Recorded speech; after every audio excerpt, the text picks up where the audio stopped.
एक बड़े शहर के दिल में, जहां ऊंची ऊंची हवेलियां, दौलत और आराम की खामोश गवाह थीं, रवि नाम का एक 10 साल का लड़का रहता था। उसका कोई अपना परिवार नहीं था, न ही कड़ाके की सर्दियों की हवाओं से उसे बचाने के लिए कोई छत थी।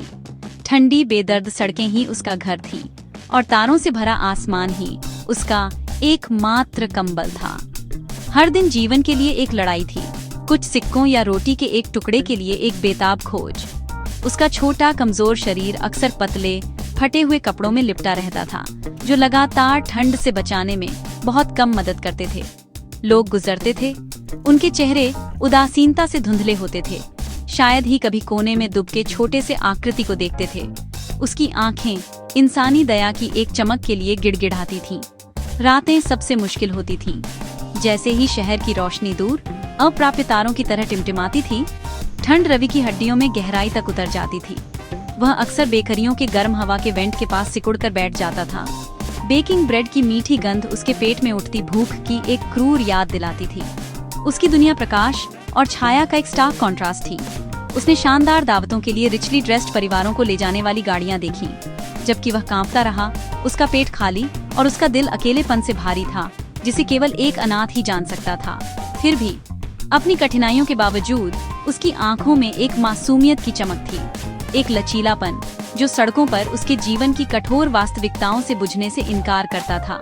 एक शाम हवा एक खास गुस्से के साथ गरज रही थी, अपने साथ एक कड़ाके की ठंड ला रही थी जो हवा को ही जमा देने वाली लगती थी। रवि ने पूरे दिन कुछ नहीं खाया था और उसकी भिक्षा की प्रार्थनाओं को ठंडे कंधों और जल्दबाजी में चलते कदमों से मिला था। वह एक सुनसान बाजार के पास बैठा था, अपने छोटे हाथ गर्मी के लिए अपनी बाहों के नीचे टक्ट थे, अपनी सांस को छोटी सफेद बादलों में बदलते हुए देख रहा था। उसने उन गर्म बिस्तरों और गर्म भोजन के बारे में सोचा जो उसकी उम्र के अन्य बच्चे एंजॉय कर रहे थे, और एक आंसू चुपचाप उसके धूल भरे गाल पर एक रास्ता बनाता गया। दुनिया बहुत बड़ी और लापरवाह लग रही थी और वह पूरी तरह से अकेला महसूस कर रहा था। मानवता के एक सागर में एक छोटी भूली हुई आत्मा, जिसके लिए उसके पास कोई जगह नहीं थी। जैसे ही निराशा छाने लगी, रवि ने अपनी आंखें बंद कर लीं और एक खामोश प्रार्थना फुसफुसाई।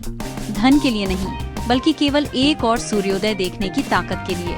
उसने जीवन में जल्दी ही सीख लिया था कि आशा एक नाजुक चीज थी, आसानी से टूट जाती थी। फिर भी यह एकमात्र संपत्ति थी जो उसके पास वास्तव में थी। वह अक्सर ऐसे जीवन का सपना देखता था जहां उसके पास सोने के लिए एक गर्म जगह और खाने के लिए पर्याप्त भोजन होता। एक ऐसा जीवन जहां कोई उसे दया या घृणा के बजाय स्नेह से देखता। ये साधारण सपने उसके एस्केप थे, एक छोटा सा सैंक्चुरी जिसे वो अपने दिल में रखता था। इसे बाहर की दुनिया की कठोरता से बचाता था, भले ही ठंडी रात उसके चारों ओर गहरी होती जा रही थी।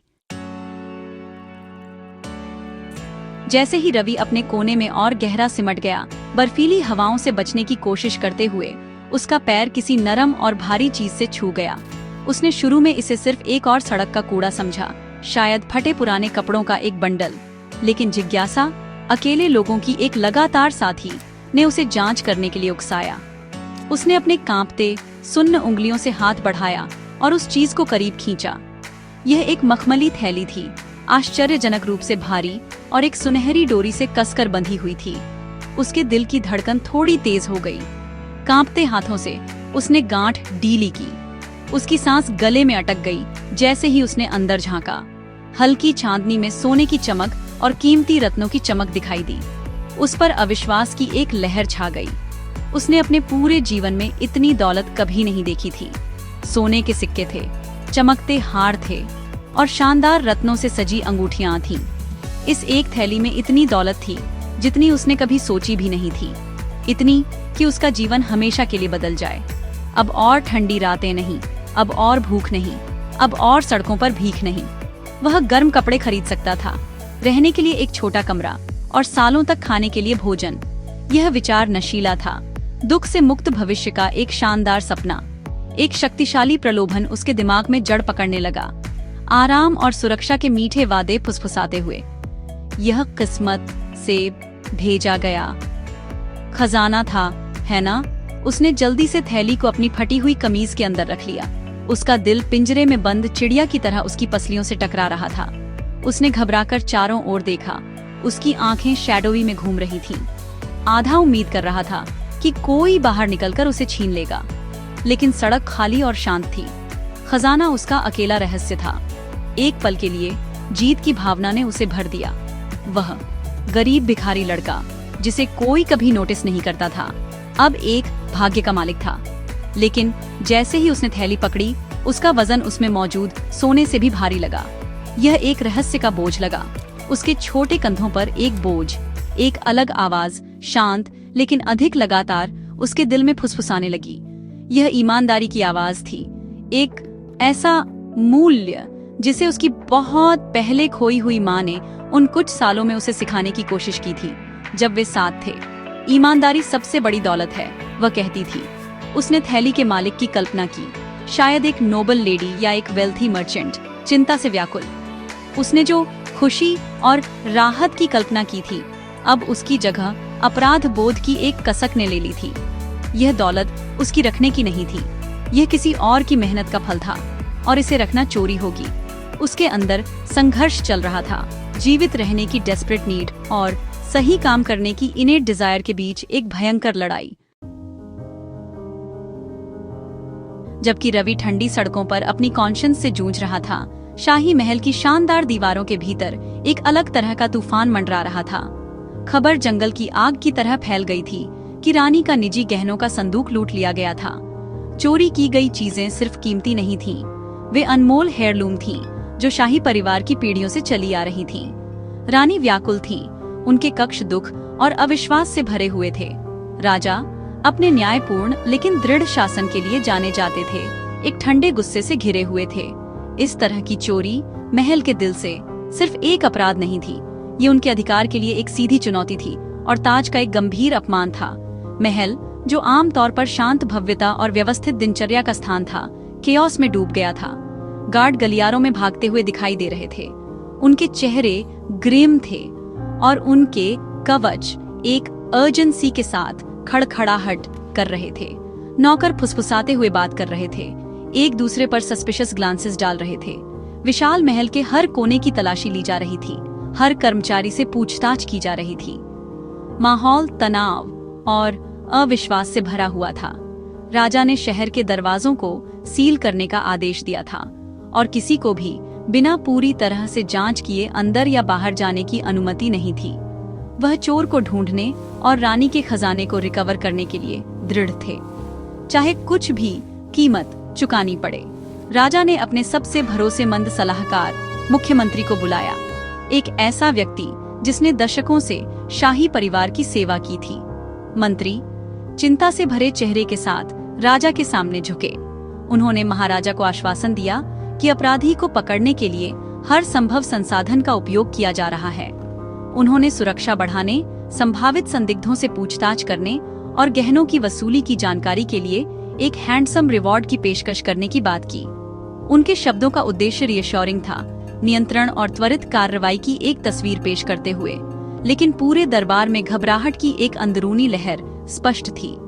अपराध की डेयरिंग ने किंगडम की सुरक्षा की नींव को हिला दिया था। हालांकि राजा बहुत बेचैन थे। वह सिंहासन कक्ष में घूमते रहे, उनकी भौहें सोच में डूबी हुई थीं। चोर कोई ऐसा व्यक्ति होना चाहिए जो महल को अच्छी तरह से जानता हो, कोई ऐसा व्यक्ति जो गार्ड्स, पेट्रोल स्केड्यूल्स और रानी के निजी कक्षों के स्थान से वाकिफ हो। संदेह का दायरा छोटा था, फिर भी हर किसी के पास एक एलिबाई था। हर गुजरते घंटे के साथ दबाव बढ़ता गया। रानी का दुख और किंगडम का सम्मान राजा के कंधों पर भारी पड़ रहा था। उन्होंने घोषणा की कि जो कोई भी जिम्मेदार होगा उसे सबसे सीवियर पनिशमेंट का सामना करना पड़ेगा, क्योंकि यह सिर्फ सोने की चोरी नहीं थी, बल्कि डीपेस्ट ट्रस्ट का बिट्रेयल था। सड़कों पर वापस एक लंबी और स्लीपलेस रात के बाद रवि ने अपना फैसला ले लिया। उसकी माँ की आवाज और उसके कॉन्शियंस का नैगिंग वेट सोने के लालच के खिलाफ लड़ाई जीत गए थे। वह जानता था कि वह किसी ऐसी चीज को रखने के अपराध बोध के साथ नहीं जी सकता जो उसकी नहीं थी। भारी मन से लेकिन स्पष्ट दिमाग से उसने थैली वापस करने का रिजॉल्व किया। उसने शहर के क्रायर्स को महल में एक बड़ी चोरी और शाही गहनों की वापसी के लिए एक इनाम की घोषणा करते सुना था। उसका रास्ता स्पष्ट था, लेकिन यह डर से भरा था क्या होगा अगर उन्होंने सोचा कि वह चोर था? क्या होगा अगर उन्होंने एक गरीब भिखारी लड़के पर विश्वास नहीं किया? उसके छोटे पैर कांप रहे थे जैसे ही उसने इम्पोजिंग रॉयल पैलेस की ओर लंबी पैदल यात्रा शुरू की। महल के गेट एक फॉर्मिडेबल साइट थे, जिनके किनारे ग्लीमिंग आर्मर में लंबे स्टर्न फेस्ड गार्ड्स खड़े थे। उन्होंने छोटे रैगेड बॉय को संदेह और डिस्डेन से देखा। एक ने चिल्लाकर कहा, एक स्ट्रीट अर्चिन जैसा तुम यहाँ क्या चाहते हो? उसकी आवाज शार्प और डिसमिसिव थी। रवि डरा हुआ लेकिन रेजोल्यूट अपनी जगह पर डटा रहा। मेरे पास चोरी हुए गहनों के बारे में जानकारी है, वह हकलाया। उसकी आवाज मुश्किल से एक विस्पर थी। गार्ड्स ने डिसबिलीफ की एक नजर का आदान प्रदान किया, जिसके बाद एक सिनिकल लाफ आया। लेकिन गहनों का उल्लेख और एक इनाम की डेस्परेट होप उनके लिए पर्याप्त थी कि वे बिग्रजिंगली लड़के को अंदर ले जाएं, उसे चेतावनी देते हुए कि वह राजा का समय बर्बाद न करे। महल के भव्य हॉल से गुजरना दूसरी दुनिया में कदम रखने जैसा था। फर्श पॉलिश्ड मार्बल के बने थे जो उसके टैटर्ड फॉर्म को दर्शाते थे, और दीवारें मैग्निफिसेंट टैपेस्ट्रीज और पेंटिंग्स से सजी थीं। वह पहले से कहीं ज्यादा छोटा और इनसिग्निफिकेंट महसूस कर रहा था। आखिरकार उसे राजा के सामने लाया गया। थ्रोन रूम विशाल और इंटिमिडेटिंग था, जो फाइन सिल्क्स में मंत्रियों और कोर्टियर से भरा था, जो उसे ओपन क्यूरियोसिटी और कंटेम्प्ट से घूर रहे थे। राजा एक गोल्डन थ्रोन पर बैठे थे। उनका चेहरा सॉलम अथॉरिटी का एक मास्क था। रवि के दिल की धड़कन उसके सीने में पाउंडिंग कर रही थी, और एक पल के लिए वह मुड़कर भागना चाहता था। जितनी भी हिम्मत उसके पास थी, उसे जुटाकर रवि राजा के सामने घुटनों के बल बैठ गया। उसके हाथ कांप रहे थे जैसे ही उसने अपनी कमीज से मखमली थैली निकाली और उसे मार्बल फ्लोर पर रख दिया। महाराज, उसने शुरू किया। उसकी आवाज कांप रही थी लेकिन स्पष्ट थी। यह मुझे कल रात बाजार में मिला। मैंने रानी के चोरी हुए गहनों के बारे में घोषणाएं सुनी और मुझे लगता है कि यह उनका है। दरबार में एक कलेक्टिव गास्प हुआ। उसने राजा की ओर देखा। उसकी आंखें डर और ईमानदारी के मिश्रण से चौड़ी थीं। उम्मीद कर रहा था कि उसकी गेज में सच्चाई दिखाई देगी। उसने एक खतरनाक रास्ते पर पहला कदम उठाया था, और अब उसका भाग्य पूरी तरह से राजा के हाथों में था। दरबार में इमीडिएट रिएक्शन राहत का नहीं, बल्कि गहरे संदेह का था। एक आम भिखारी लड़का चोरी किए गए शाही गहनों का पूरा संग्रह कैसे ढूंढ सकता है? मुख्यमंत्री ने सबसे पहले अपने संदेह व्यक्त किए। उनका स्वर तेज और एक्यूजेटोरी था। महाराज, यह बहुत संदिग्ध है। यह बहुत अधिक संभावना है कि यह लड़का खुद चोर है या एक अकॉम्प्लिस है। पकड़े जाने के डर से वह इनाम का दावा करने और सजा से बचने के लिए एक फैब्रिकेटेड स्टोरी के साथ यहाँ आया है। उनके शब्दों ने अन्य दरबारी के साथ रेजोनेट किया, जिन्होंने सहमति में सिर हिलाया। उनकी घूरने की निगाहें छोटे कांपते हुए लड़के पर तेज हो गईं। रवि को अपने पेट में टेरर की एक गांठ कसती हुई महसूस हुई। उसकी ईमानदारी के काम को गिल्ट की कन्फेशन में बदला जा रहा था। राजा हालांकि सख्त थे, एक समझदार व्यक्ति थे। उन्होंने रवि को देखा, जो अपने डर के बावजूद अपनी जगह पर डटा रहा। उसकी आंखों में डिसीट का कोई संकेत नहीं था। यह थैली तुम्हें ठीक कहाँ मिली बच्चे? राजा ने पूछा। उनकी आवाज शांत लेकिन कमांडिंग थी। रवि ने बाजार के सुनसान कोने, समय और अंधेरे में इसे कैसे ठोकर खाई, इसका वर्णन किया। उसने अपने आंतरिक संघर्ष, सोने को रखने के प्रलोभन और इसे वापस करने के अपने अंतिम निर्णय का वर्णन किया। उसके सरल, अर्नेस्ट शब्दों में सच्चाई की एक झलक थी, जो संदेह की दीवार को तोड़ना शुरू कर दिया। राजा ने ध्यान से सुना। उनकी निगाहें कभी भी लड़के के चेहरे से नहीं हटी, उसके हर शब्द को तौलते रहे। लड़के की कहानी को सत्यापित करने के लिए राजा ने अपने गार्डों को रवि को बाजार ले जाने और उसे एग्जैक्ट स्पॉट बताने का आदेश दिया। उन्होंने गार्ड के कप्तान को पिछली रात के सुरक्षा लॉग्स पर रिपोर्ट करने के लिए भी भेजा। जैसे ही जांच आगे बढ़ी, एक अजीब डिटेल सामने आया। मुख्यमंत्री, जो रवि पर इतनी जल्दी आरोप लगाने वाले थे, असामान्य रूप से एजिटेटेड लग रहे थे। वह बार बार हस्तक्षेप करते रहे, जोर देकर कहते रहे कि लड़का झूठ बोल रहा था और उसकी कहानी पर समय बर्बाद करने से असली अपराधियों को भागने का मौका मिलेगा। बच्चे को दोषी ठहराने की उनकी अत्यधिक उत्सुकता ने राजा के मन में संदेह की एक झलक पैदा करना शुरू कर दिया। टर्निंग पॉइंट तब आया जब गार्ड का कप्तान लौटा। उन्होंने बताया कि महल के गेट लॉग्स के अनुसार पिछली शाम देर से केवल एक व्यक्ति महल से निकला था और भोर से कुछ पहले लौटा था, स्वयं मुख्यमंत्री। उन्होंने राजा के लिए एक अर्जेंट सीक्रेट एरेंड पर होने का दावा किया था।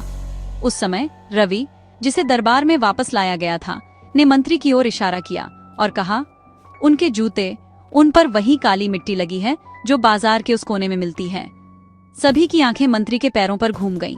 हॉल में एक गास्प फैल गया जैसे ही सभी ने डैमिंग एविडेंस देखा। मंत्री का चेहरा पीला पड़ गया और उनकी कॉन्फिडेंट डिमीनर ढह गई। एक कॉर्नर्ड गिल्टी आदमी का चेहरा सामने आया। अपने जूतों पर कीचड़ के अनडिनाएबल एविडेंस और गेट लॉग से मिली गवाही का सामना करते हुए मुख्यमंत्री का मुखौटा पूरी तरह से टूट गया। वह घुटनों के बल गिर पड़े। उनके झूठ का जाल पूरे दरबार के सामने खुल गया। डेस्परेट कन्फेशंस की एक धारा में उन्होंने अपराध कबूल कर लिया। भारी लालच और जुए के कर्ज से प्रेरित होकर उन्होंने गहनों को चुराने के लिए महल के अपने ज्ञान का उपयोग किया था। उन्होंने उन्हें शहर से टुकड़े टुकड़े करके बाहर निकालने की योजना बनाई थी। एक कथित सुरक्षित अंधेरी गली में थैली छिपाने की अपनी जल्दबाजी में उन्होंने गलती से उसे गिरा दिया था।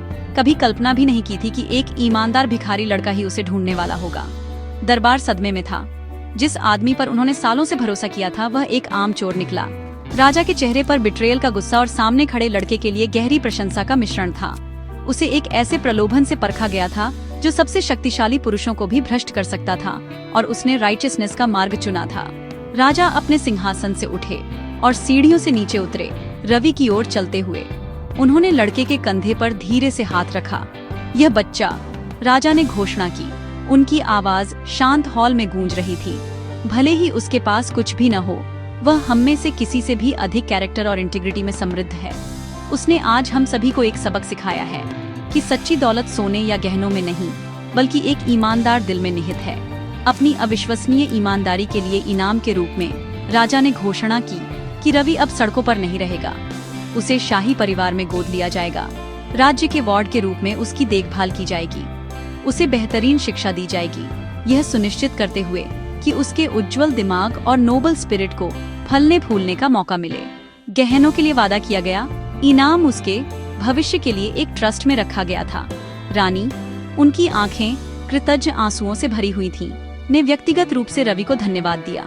उसे एक गर्म आलिंगन दिया जो लड़के के लिए किसी भी खजाने से अधिक कीमती लगा।